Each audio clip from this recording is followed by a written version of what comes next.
네, 참 우리 여전대회 찬양 감사합니다. 우리가 야곱이라는 인물 또 야곱의 12아들들에 대해서 우리가 살펴보고 있습니다. 아마 다음 주 하면은 이제 마지막 베냐민까지 하면은 12아들을 살펴본 것 같아요. 야곱은 쌍둥이죠. 쌍둥이. 형은 에서고 동생이 쌍둥이였습니다. 그런데 이 야곱이 비록 동생이었지만 그 어머니 뱃속에서부터 이삭 리브가의 뱃속에서부터 형 따라잡으려고 그래 태어날 때부터 형 발목 잡고 태어난 아들이 야곱이란 말이에요. 그러니까 야곱은 성장하는 과정 속에서 내가 먼저 태어나서 내가 형이 돼야 되는데 이런 마음이 있었을 것 같아요. 어떻게 하다가 형 에서가 먼저 딱 나가는 바람에 내가 발목을 잡았어도 형이 먼저 나가는 바람에 내가 동생이 됐는데 내가 먼저 형이 됐어야 되는데 이런 마음이 있었던 것 같아요. 그래서 그런지 몰라도 형을 속여서 형의 장자권, 장자의 명분과 또 아버지로 받던 축복을 싹 가로채잖아요. 야곱이요. 이 내용을 우리가 창세기 보면 알아요. 어느 날 형 에서가 들에 사냥하러 갔다 왔는데 집에 오니까 너무 배가 고픈 거예요. 그런데 마침 야곱이 거기서 뭘 끓여요? 죽을 끓이고 있단 말이야. 그러니까 야곱 나 죽 한 그릇만 줘. 너무 배고프다. 그러니까 야곱이 야가갖고 공짜로 안 줘요. 그럼 죽 먹고 싶으면 형이 장자권이니까 이제부터 내가 형 할래. 오케이? 그러니까 지금 에서가 당장 배가 고픈데 그건 뭐 중요하냐? 그래 너가 형 해라. 오늘부터 너가 형 해라. 그러면서 죽 한 그릇에 장자의 명분을 팔아버려요. 자, 창세기 25장 31절 32절 시작.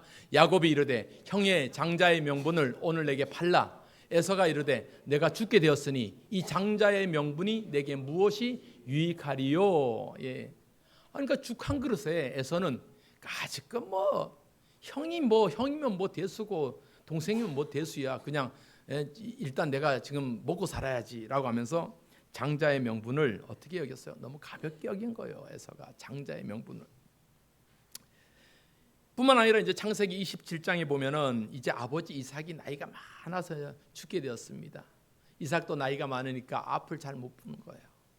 그래서 당연히 장자였던 에서에게 축복하기 위해서 에서야 내가 너 마지막으로 너를 축복하려고 기도하려고 하니까 너 음식을 좀 만들어 와라.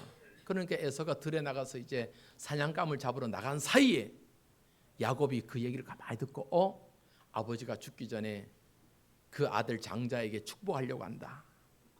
그러니까 야곱이 얼른 어머니 리브가의 도움 받아서 음식을 맛있게 만들어 갖고 가서 아버지한테 딱 주면서 아버지 축복해 주세요 하면서 에서입니다. 나 에서예요 라고 속인단 말이에요. 그러니까 아버지가 눈이 잘 안 보이니까 이 야곱이 에서인 줄 알고 첫째 아들 에서인 줄 알고 이 야곱에게 축복 기도하는 거예요. 아버지로서 이 아들에게 해줄 수 있는 모든 하나님 앞에 축복 기도를 하면서 기도를 한 거예요. 기도를 다 마치고 나니까 이제 에서가 와서 아버지 왔어요. 나 축복해 주세요라고 하니까 조금 전에 내가 다 했는데 뭔 소리냐? 조금 전에 그럼 기도 받은 사람이 누구냐라고 막 당황해하죠. 이때 에서가 어떻게 해요? 화가 나죠. 뿔딱지가 나죠. 이 동생놈이 지난번에도 내 배고플 때 장자의 명분을 가져가더만 이제는 아버지의 축복까지 빼앗아가는구나 이 동생놈 야곱 하면서 막 울분을 참지 못하고 화를 내고 있습니다. 자, 창세기 27장 36절 말씀이에요. 창세기 27장 36절 시작. 에서가 이르되 그의 이름 야곱이라 함이 합당하지 아니하니까 그가 나를 속임이 이번이 두 번째니이다. 전에는 나의 장자의 명분을 빼앗고 이제는 내 복을 빼앗았나이다. 또 이르되 아버지께서 나를 위하여 빌 복을 남기지 아니하셨나이까. 에서가 막 울분을 토하면서 지난번에는 나의 장자의 명분을 빼앗아가던 지가 팔아놓고 이제는 아버지가 장자에게 줄 축복마저 제가 가로채는구나 라고 해서 울분을 토합니다. 여러분 여기서 중요한 것이 뭐냐면 바로 장자권이에요. 장자의 축복이라는 거예요. 고대 사회 속에서 이 첫 아들, 맏아들, 첫 열매 이런 장자권의 축복은 너무나도 중요한 거예요. 왜냐하면 아버지가 이제 죽게 되었어요. 그럼 그의 자녀들에게 유산을 상속하잖아요. 그 유산을 상속할 때 여러 자녀들이 있고 아들들이 있다면 다른 자녀들보다 장자에게는 몇 배를 더 줘요? 2배를 더 주는 거예요. 장자에게 2배를 더 줘요. 여러분 지금은 아니에요. 옛날 고대사예요. 장자는 2배를 더 주는 거예요. 2배를 주는. 그러니까 구약 시대에서 이 장자는 아버지가 죽은 후에 가정에 뭐가 돼요? 지도 리더가 되는 거예요. 아버지를 대신해서 대표자가 되고 가족을 이끌어가는 그 부족을 이끌어가는 공적인 책임이 주어지는 거예요. 리더로서요. 이게 실질적인 아버지가 가졌던 고난을 이양받는 거죠. 그러니까 이 큰 아들에게는 아버지가 자기 재산을 2배를 준단 말이에요. 이 말씀을 신명기 21장에 이렇게 기록되어 있습니다. 예를 들어서예요. 야, 너희 자녀들이 있는데 예를 들어서 내가 미워하는 여인이 아들 낳고 내가 너무 사랑하는 여인이 아들 낳았다. 그런데 내가 좀 안 좋아하는 여인이 아들 낳는데 걔가 장자요. 그런데 너가 죽게 되었을 때 내가 조금 안 좋아하는 여인이 아들을 낳았는데 그 아이가 장자임에도 불구하고 자기가 좋아하는 여인이 아들 낳는 그 아들에게 장자의 축복을 하지 않고 반드시 첫 번째 태어난 이 아들에게 장자의 축복을 주고 2배의 축복을 주라. 이렇게 분명히 구약의 율법에 명시되어 있습니다. 이 말씀이 신명기 21장 17절에 나와요. 자, 한번 읽어볼까요? 시작. 반드시 그 미움을 받은 자의 아들을 장자로 인정하여 자기의 소유에서 그에게는 2 몫을 줄 것이니 그는 자기의 기력의 시작이라 장자의 권리가 그에게 있음이니라. 예. 그러니까 조금 미움을 받는 자의 아들이라도 장자는 그에게 있는 거예요. 그에게 그래서 2 몫을 줘야 돼요. 2배를 줘야 돼요. 이러한 장자에 대한 2 축복. 또 하나, 아버지가 죽기 전에 장자에 대해 뭐 해요? 축복 기도하는 거예요. 축복 기도하는 거예요. 오늘 아버지 이삭이 그 자녀들에게 축복하는데 장자였던 에서에게 축복하기 위해서 기도를 하는 거예요. 이 축복권은 이삭 이전에 아브라함에서부터 시작되는 거예요. 아브라함의 하나님, 이삭의 하나님, 야곱의 하나님이 그의 자녀 대대로 하나님의 축복을 기원하면서 기도하는 이 축복권이 아버지에게 있는 거예요. 그 아버지가 장자에게 축복하는 거예요. 그러니까 이 장자로서 누리는 이 고난, 장자의 권세는 너무나도 중요한 거예요. 정말 중요한 거예요. 그러니까 지금 이 자녀들 12명의 아들을 위해서 기도하는 사람이 누구예요? 야곱이잖아요. 그 야곱이 지금 장자권의 축복을 너무 잘 아는 거예요. 왜? 자기가 형을 속여서 가면서 또 형의 미움을 받아서 형에게 죽을 위기를 당하면서조차도 장자권을 붙잡았잖아요. 내가 형이 돼야지, 내가 장자가 돼야지. 이러한 장자권의 중요성을 너무나도 잘 알았던 사람이 야곱이잖아요. 그러니까 이 야곱이 지금 그 12아들을 쭉 기도하는데 야곱에게는 아들이 몇 명 있었어요? 12명의 아들이 있었잖아요. 그 12명의 아들 중에 가장 처음 태어난 아들이 르우벤이에요. 르우벤. 그런데 르우벤이 당연히 장자의 그런 축복과 장자의 명분을 가져야 되잖아요. 그럼에도 성경을 보니까 르우벤이 첫째 아들임에도 불구하고 장자로서의 고난과 능력이 상실됐어요. 그러면은 첫째 아들 르우벤이 장자의 명분, 장자의 고난이 상실됐으면 그러면 그 장자의 명분이 누구에게 갔냐? 둘째에 갔냐? 셋째에 갔냐? 그런데 성경은 분명히 장자의 명분은 누구에게 갔냐라고 말씀해 주는 구절이 역대상 5장 1절 말씀이에요. 역대상 5장 1절 우리 한번 볼까요? 시작. 이스라엘의 장자 르우벤의 아들들은 이러하니라. 르우벤은 장자라도 그의 아버지의 침상을 더럽혔으므로 장자의 명분이 이스라엘의 아들 요셉의 자손에게로 돌아가서 족보의 장자의 명분대로 기록되지 못하였느니라. 아멘. 첫 번째 태어난 아들이 르우벤이에요. 그럼에도 불구하고 이 장자의 명분이 누구에게 돌아가요? 요셉에게로 돌아갔단 말이에요. 요셉에게로 돌아갔어요. 그러니까 요셉은 몇 번째 아들이에요? 야곱의 11번째 아들이잖아요. 근데 11번째라면 저 어떻게 해요? 저 끝이잖아요. 저 거의 막내 같은 그 아들에게 장자의 축복이 돌아갔다. 여러분, 우리가 어떻게 둘째도 있고 셋째도 있고 넷째도 있고 그런데 이 장자의 축복, 장자의 명분이 어떻게 11번째 아들 요셉에게 돌아갔을까요? 라고 의문을 들어볼 수도 있지만, 그러나 우리가 성경을 너무 잘 알잖아요. 창세기를 보면 요셉이 장자의 몫을 해요, 안 해요? 충분히 하죠. 충분히 한단 말이에요. 형제들이 그를 미워해갖고 아버지가 너무 편애해서 요셉을 막 편애하니까 형제들이 미워갖고 요셉을 죽이려고 하고, 그러나 죽이지는 못하고 어디에 미디안 상인한테 팔잖아요. 그래서 요셉은 상인에서 팔려갖고 애굽으로 팔려서 노예 생활을 하잖아요. 그러한 비참한 상황 속에서도 하나님은 요셉을 축복하셔서 그를 애굽의 총리로 세우셨다. 이 스토리를 잘 알아요. 그런데 그는 애굽의 총리가 되어서 이제 나를 버린 형제 필요 없어, 내 고향 필요 없어, 난 여기서 잘 먹고 잘 살 거야 라고 했느냐 말이에요. 안 했잖아요. 요셉은 그를 찾아온 형제들을 품었잖아요. 자기를 죽이려 했고 미워했던 형제들을 품고 아버지를 품고 온 가족을 품고 온 민족을 살리는 그 역할을 누가 했어요? 요셉이 했잖아요.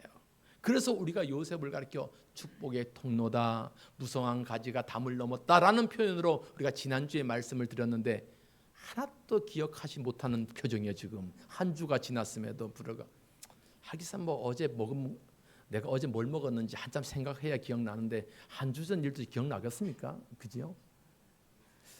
참 이렇게 까마귀 고기를 많이 드셔서 감사하긴 한데 요셉은 그러한 축복의 사람이었습니다.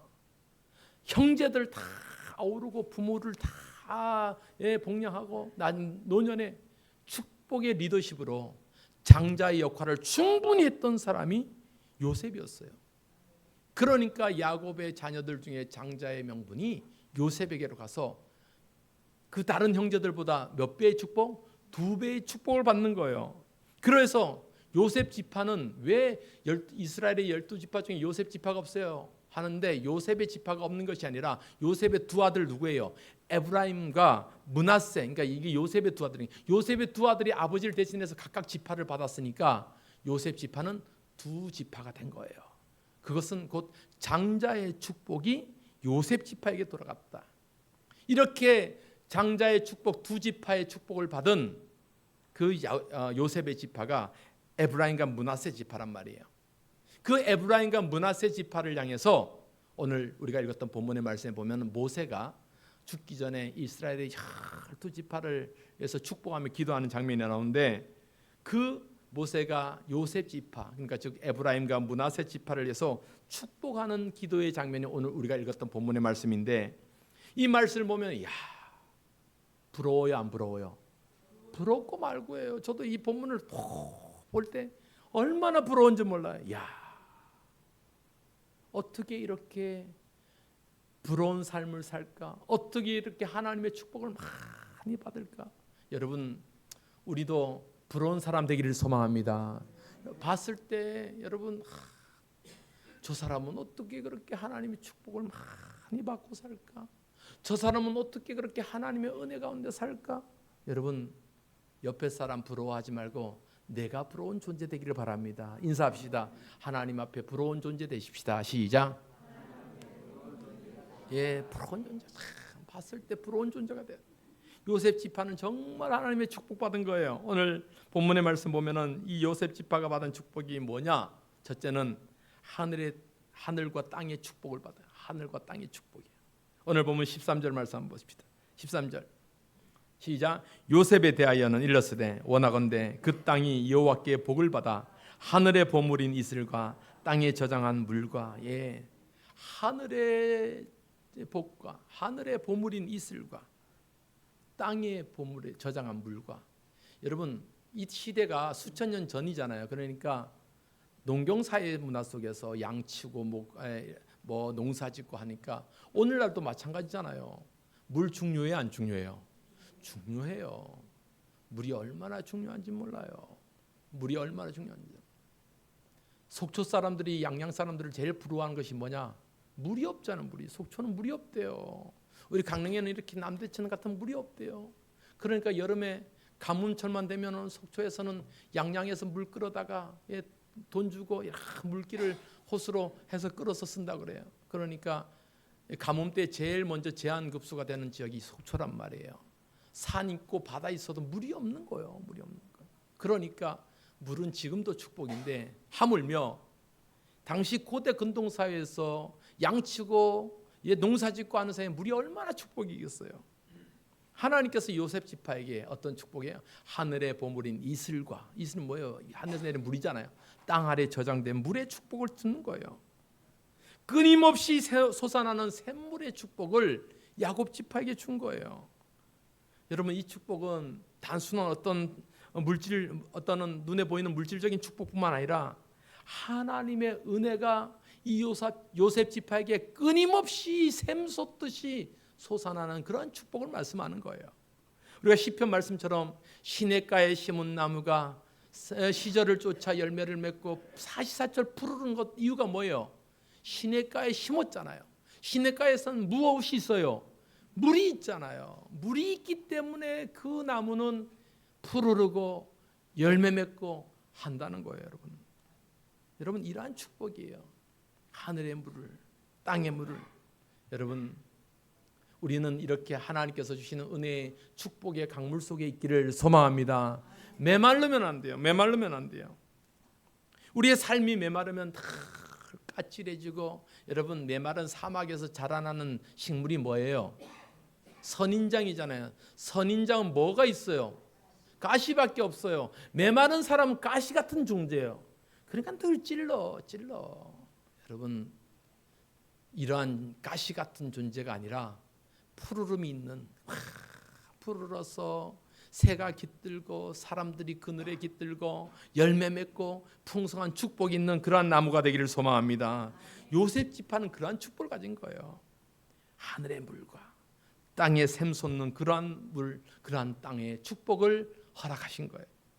두 번째, 또 이 요셉 지파에게 준 축복이 뭐냐면 하나님의 때, 하나님의 시간대에 조화롭게 역사하신 하나님의 은혜의 축복을 주신 겁니다. 자, 14절 15절 볼까요? 14절 15절 시작. 태양이 결실하게 하는 선물과 태음이 자라게 하는 선물과 옛산의 좋은 산물과 영원한 작은 언덕의 선물과, 태양이 결실하게 하는 선물, 또 태음이라는 것은 달을 얘기하거든요. 달. 그러니까 태음이 자라게 하는 선물. 여러분, 태양이 결실하게 하는 선물, 무슨 의미가 있어요? 여러분, 농사 짓는 사람 너무나도 잘 알아요. 여름에 태양이 있어야 돼요, 없어야 돼요? 농사 짓는 사람은 여름에 쨍쨍하게 햇볕이 있어야 돼요. 우리는 아이고 더워라, 에어컨 밑으로 빨리 도망가자 그러지만 농사 짓는 사람에게는 태양이 비춰줘야 돼요.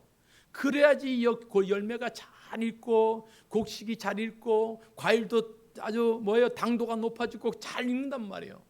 태양이 있어야 돼요. 태양이. 그런데 여름 내내 영국 날씨처럼 비 오고 흐리고 태양이 안 비치면 어떻게 돼요? 병충해 나고 열매가 제대로 못 익는단 말이에요. 태양이 늘 비춰줘야 돼요. 태양이 결실하게 하는 선물을 준 거예요. 또 태음이 자라게 하는 선물. 태음은 뭐라 그랬어요? 달이라 그랬잖아요. 달도 있어야 돼요. 여러분, 농사가요, 흔히 농부들이 낮에 나가서 물 대주고 잡초 뽑아주고 이때만 작물이 자라는 줄 알아요? 밤에는 자라요, 안 자라요? 밤에도 자라는 거예요. 누가 자라게 하시기 때문에? 하나님이 자라게 하시는 것 때문에. 그러니까 잘 알아야 돼요. 우리의 삶이 낮에도 자라지만 밤에도 자라는 거예요.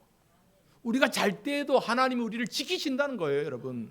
우리가 자는 순간에도 하나님이 우리를 지키신단 말이에요. 이 축복을 얘기하는 거예요. 태양이 결실하게 하고 태음이 달이 자라게 하는 이 축복. 여러분, 이것은 다 해와 달은 계절이잖아요. 하나님께서 햇볕을 비춰야 될 때 햇볕을 비춰주는 거예요. 또 좀 물이 필요하면 비가 오게 하시는 거예요. 다 하나님께서 적절한 때에 열매 자라게 하시고 적절한 때에 비가 오게 하시는 거 다 뭐예요? 하나님의 시기가, 하나님의 때가 너무나도 중요한 거예요. 그래서 하나님께서는 성경에 하나님의 축복을 받은 상도들의 삶을 늘 늦은 비와 이른 비로 내가 너희를 축복하겠다라고 말씀하신 이유가 바로 거기 있단 말이에요. 자, 신명기 11장 14절입니다. 시작. 여호와께서 너희의 땅에 이른 비 늦은 비를 적당한 때에 내리시리니 너희가 곡식과 포도주와 기름을 얻을 것이요. 아멘. 이른 비와 늦은 비를 어떻게 내린다고요? 적당하게 내린다고요. 적당하게 내린다고요. 여러분, 비가 적당하게 내리는 게 얼마나 감사해요. 우리 여 강릉 지방에는 비가 뭐 오는 둥 마는 둥 했지만 어제 그저께 보니까 저 남부 지방에 뭐 이런 데는 비가 너무 한꺼번에 확 와갖고 뭐 침수가 되고 그렇대요. 침수가 되고. 여러분, 비도 그렇게 적절히 오는 게 얼마나 좋은지 몰라요. 다 오고 또 그쳐야 될 땐 다 그치고 막 대중 없이 와버리면 정신이 없잖아요. 예. 우리 교회 앞에도 이제 하수도관을 아주 큰 거 묻어놓으니까 이제 막 집중허가도 안 쓸려가겠죠.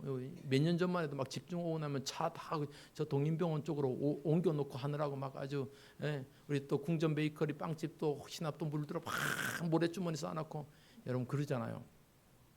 그런데 이 비가 적절히 오는 게 얼마나 감사해요. 농작물이 자랄 수 있도록 적절히 오는 게 얼마나 중요해요.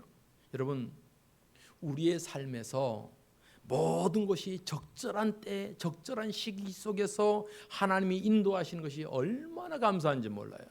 얼마나 감사한지 몰라요. 여러분, 이것이 하나님의 타이밍이에요. 하나님 타이밍. 내 삶에는 늘 하나님의 타이밍이 있어요. 그 하나님의 타이밍으로 나를 잘 이끌어가야지 내가 내 삶을 주관해서 가려고 하면 뭐예요? 안 돼요. 실패해요. 무너져요. 우리 세이가 저렇게 잘 까불고 놀지만 세이가 타이밍이 있는 거예요. 저 어린아이가 엄마, 아빠, 나 오늘 내일부터 대학교 갈래. 어린이집 안 가고. 갈 수 있어요? 없어요? 안 돼요. 자기가 가야 될 타이밍이 있는 거예요. 아니야. 너는 더 밥도 더 먹고 키도 더 크고 한글도 배우고 영어도 배우고 그래야 대학교 가는 거예요. 준비가 돼야 되는 거예요. 모든 순간에 하나님의 타이밍, 하나님의 때가 있다는 거예요. 그러니까 모든 적절한 시기가 우리에게 있는 건데 그 적절한 시기마다 나를 이끌어 가시고 나를 인도해 가시는 것이 하나님의 축복임을 믿습니다. 그래서 전도서 3장에 뭐라고 했어요? 범사의 기한이 있고 다 만사의 때가 있다라고 말씀하는 거예요. 자, 전도서 3장 1절 시작. 범사의 기한이 있고 천하 만사가 다 때가 있다. 다 때가 있는 거예요. 여러분, 그 타이밍, 그 때가 내 시간이 아니고 하나님의 시간이 되기를 소망합니다. 내 인생의 때가, 내 살아가는 시기가 내 시간의 주관으로 내가 중심의 삶을 살아가는 것이 아니라 하나님이 인도하시는 삶을 살아가는 거예요. 하나님의 때가 어디인가? 여러분, 우리는 늘 이것을 묻고 기도해야 될 줄 믿습니다.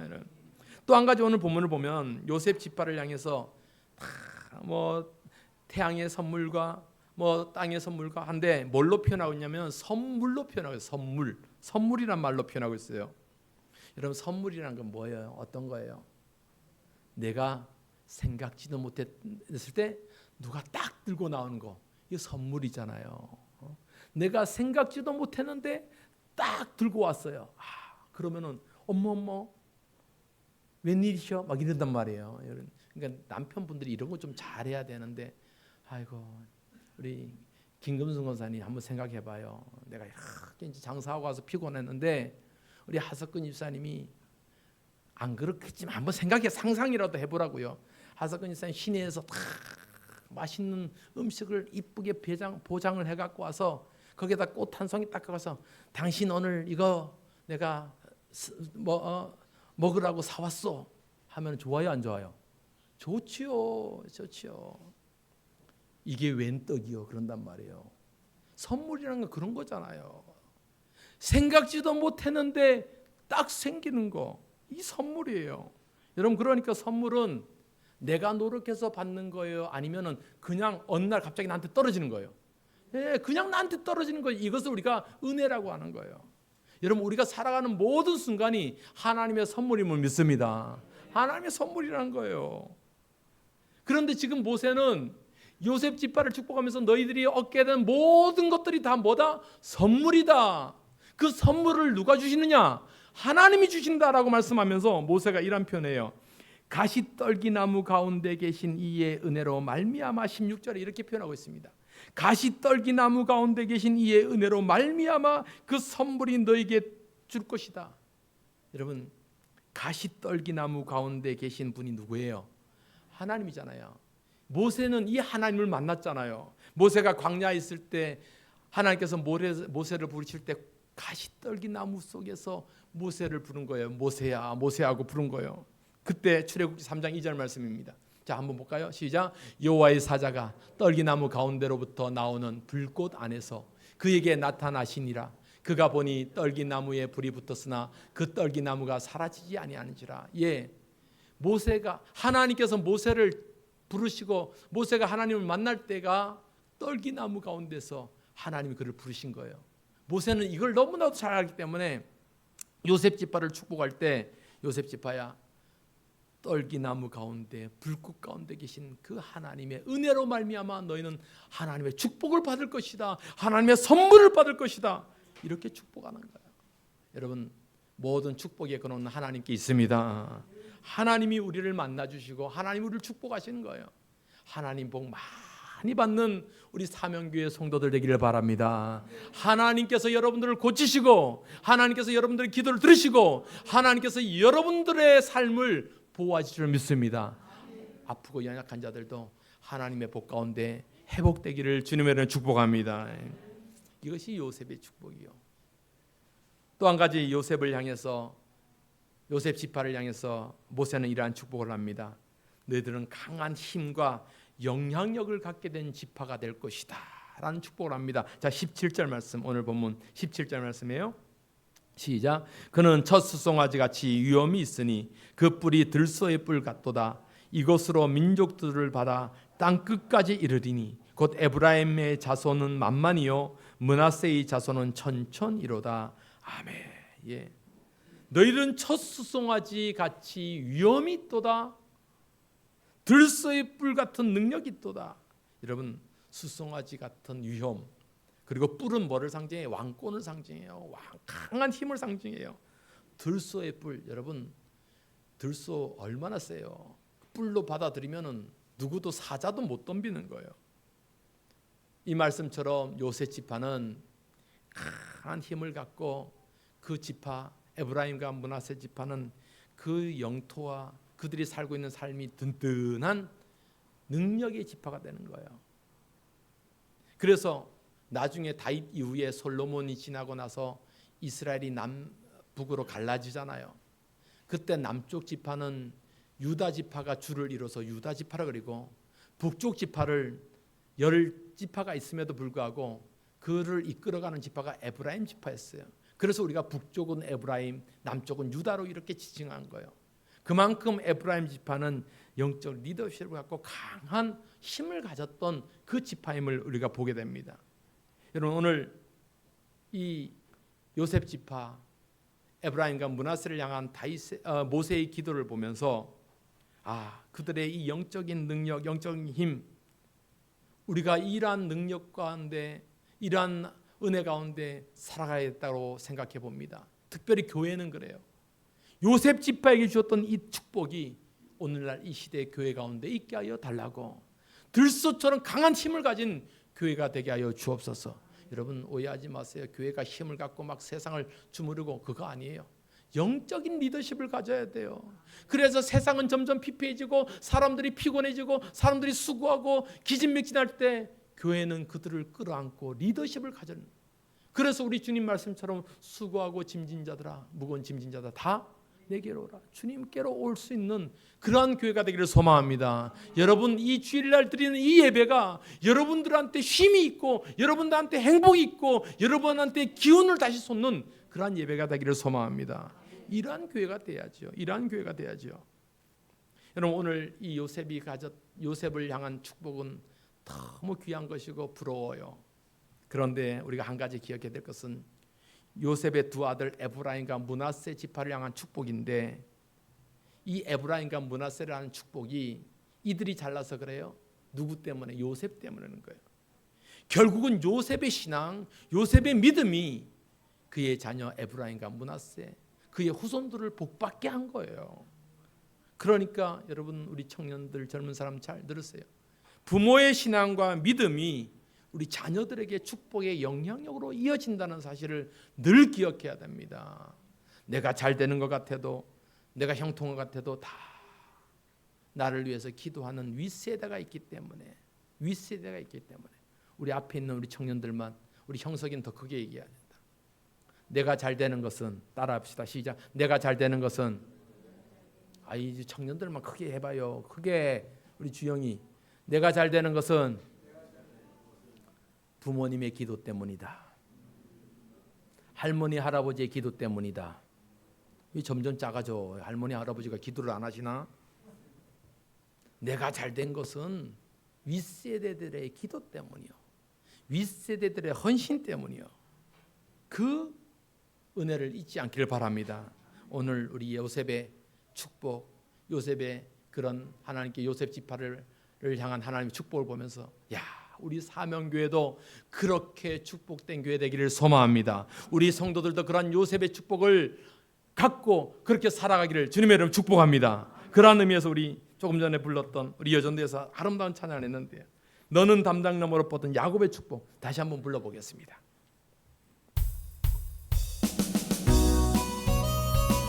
우리 손뼉 치면서 함께 찬송.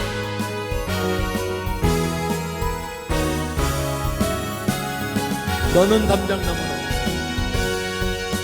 너는 담장 너머로 뻗은 나무, 가지에 푸른 열매처럼 하나님의 귀한 축복이 삶에 가득히 넘쳐날 거야. 아멘. 너는 어떤 시련이 와도, 너는 어떤 시련이 와도 능히 이겨낼 강한 발이 있어. 아멘. 전능하신 하나님께서 너와 언제나 함께 하시니. 너는 옆에 사람 보면서, 너는 하나님의 사랑, 아름다운 하나님의 사랑, 나는 널 위해 기도하며 내 길을 독한 성도님들은, 나는 하나님의 선물, 사랑스러운 하나님의 열매, 주의 품에 꽃 피운 나무가 되어줘. 아멘. 그렇습니다. 우리의 삶이 그렇게 되기를 소망하면서, 주여 그렇습니다, 이 야곱의 축복이 우리의 축복이 되기를 소망하면서, 주여 이 축복의 주인공 되게 하여 주옵소서. 함께 합심해서 기도하십시다. 아버지 하나님, 그렇습니다. 우리 안에 하나님 그런 요셉의 축복이, 아버지 우리의 축복이 되기를 소망합니다.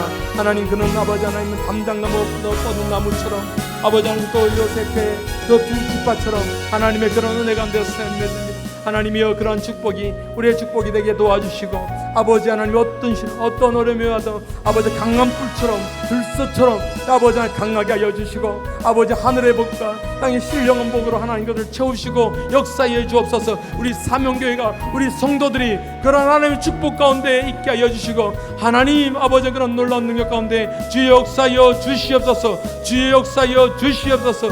아버지 감사하며, 아버지 하나님 우리의 삶이 그렇게 되기를 소망합니다. 하나님 앞에 도와주시옵소서. 하나님 아버지, 그렇습니다. 이 요셉 지파를 향한 축복처럼 우리 사명교회도, 우리 성도들의 삶도 그런 하나님의 선물 가운데 하나님께서 주시는 축복의 삶을 누리게 하여 주옵소서. 예수님의 이름으로 기도하옵나이다. 아멘.